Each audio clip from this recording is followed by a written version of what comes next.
Accept your failure, move on, and don't torture yourself.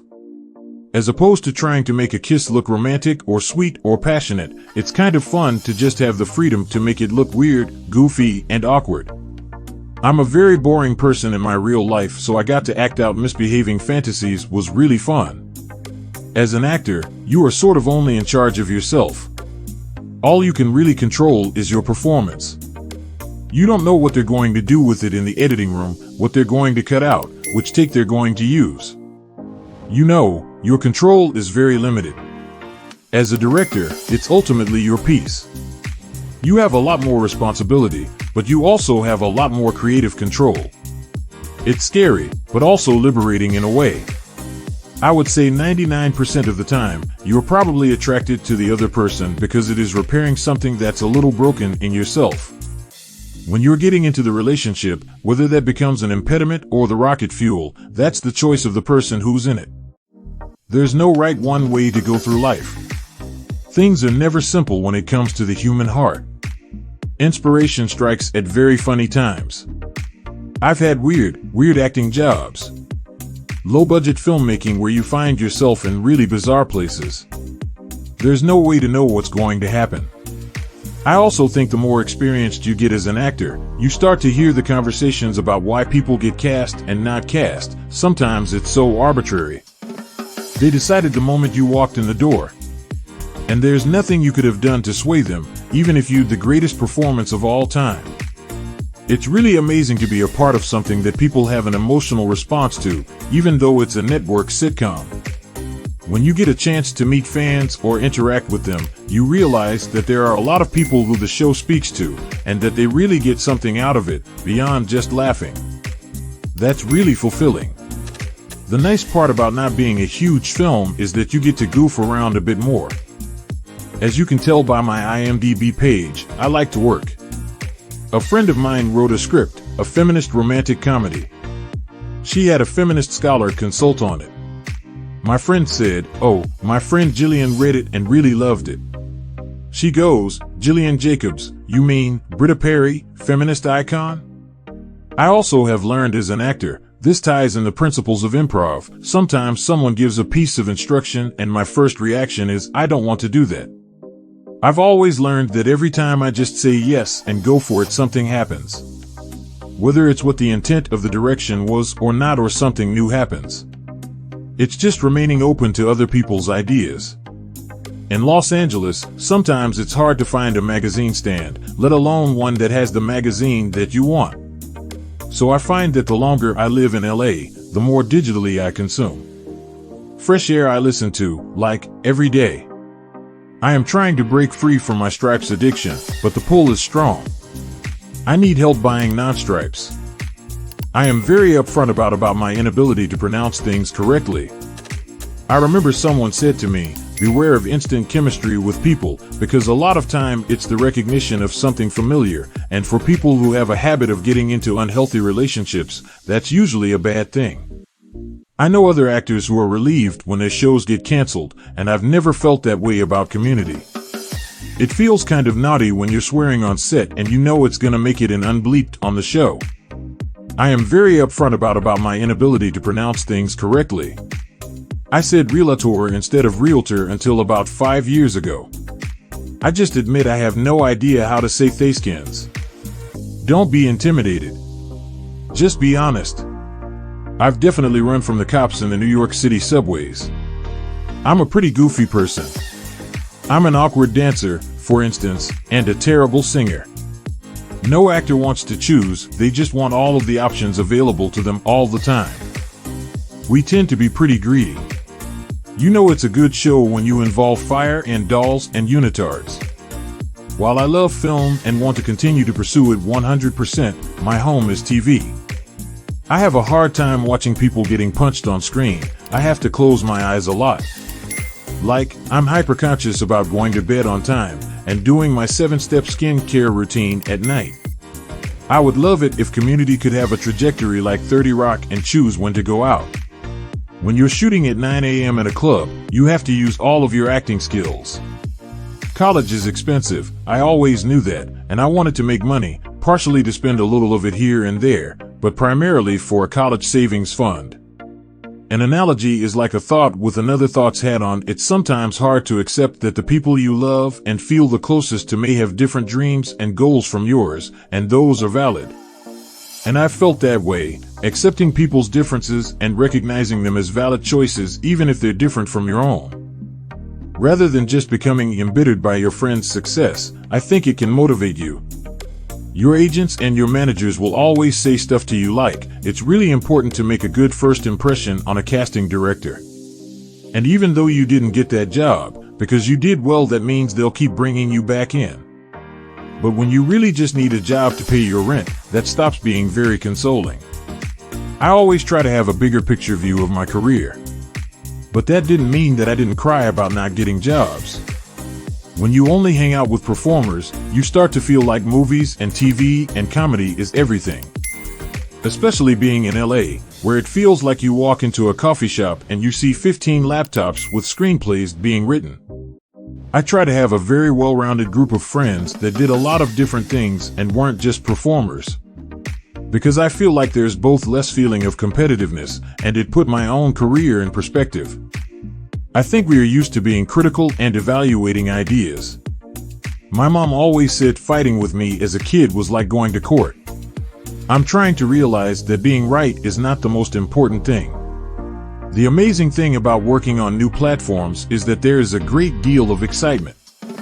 You know, these things, they're brand new. They're trying to figure it out. And so if you're a show that they're supporting, they're going to put a tremendous amount of energy behind you.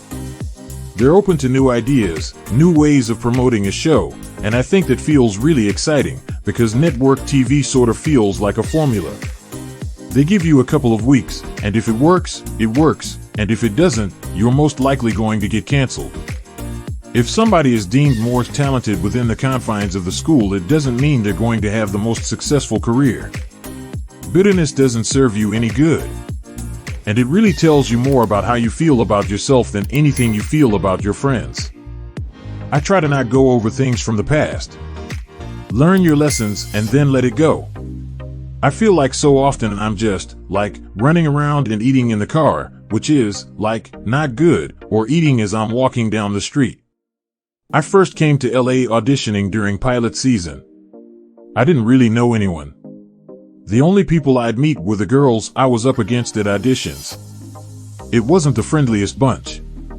I think that initially all I wanted to do was work as an actress, and then, as I started to work more consistently, you start to maybe want to challenge yourself in different ways, so I think it's something that developed over time, this desire to direct and also to produce. I think as you watch other actresses do it so successfully and so gracefully, you're like, I think that would be fun. It's definitely something that has become more of a priority for me. We all wish there were more bridesmaids out there. If you just look at the number of roles for women versus the number of roles for men in any given film, there are always far more roles for men. That's always been true. When I went to college, I went to Juilliard. At that time, and I don't know if this is still true, they always selected fewer women than men for the program because there were so few roles for women in plays. That was sort of acknowledgement for me of the fact that writers write more roles for men than they do for women. The main fun of being an actor is that you get to bounce around to a lot of different worlds. I've been making Vine videos for a couple of months. They're just 6-second little videos, but I really have fun doing them. It's just fun to feel like you created something. I think in theater it demands that you say the same words every night and make it feel fresh and new. Improv demands that you be operating at the highest level of your creativity intelligence. So these two skills are both very important, but I've seen people who are very skilled at one area struggle with the other. Either improvisers feel constrained by having to say the same thing over and over again, or people who are really good at doing scripted work feel intimidated and exposed doing improvisation. Without agreement, you just have people arguing. You're always looking to have a unique experience as an actor, and definitely, being punched by a puppet ranks as a singular experience in my career. I never pursued anything but acting. But as a kid, I was really interested in the Supreme Court. I wanted to be a Supreme Court justice, but didn't want to be a lawyer. I just wanted to go straight to being a justice. I had kissed a girl in the second season of Community, but that was my first time kissing a girl ever, and I was so nervous, I almost knocked Brit Marling's teeth out.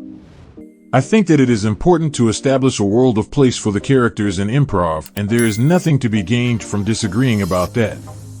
So you have to establish the principle that if some person establishes one thing, we're all going to go along with it, and that we are all building from it.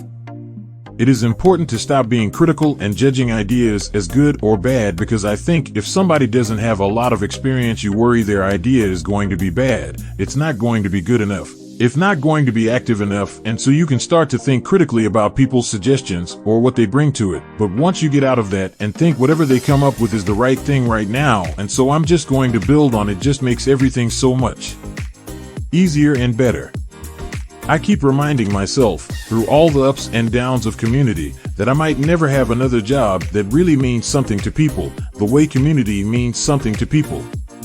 That's more powerful than ratings. I've been in a lot of indie movies where we didn't necessarily have permits or permission.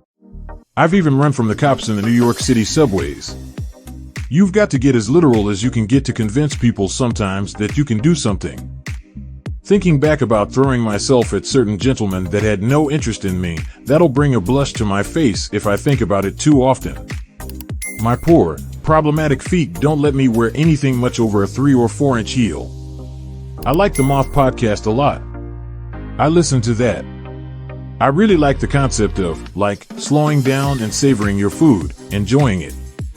I say the word NUCLER the same way that George W. Bush says it. I think I signed some contract early on in my career that I will only kiss Steve Carell when I do a movie. My innards are not organs.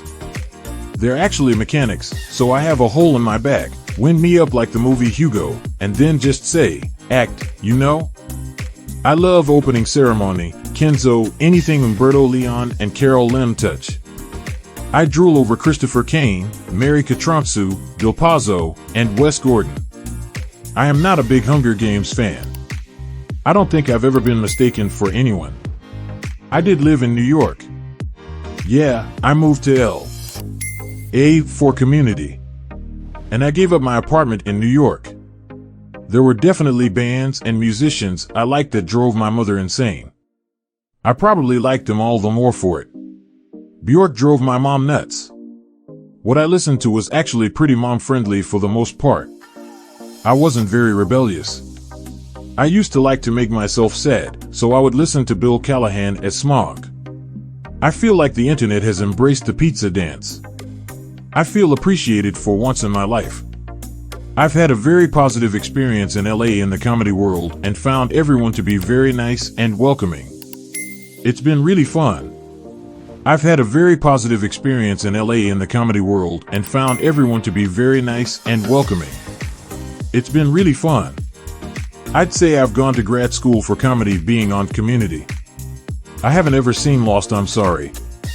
I wasn't necessarily looking to do comedy on TV, but I don't think it's an accident that I ended up on Community. A lot of people watch Community, but DVR viewings only count if you watch within a certain time.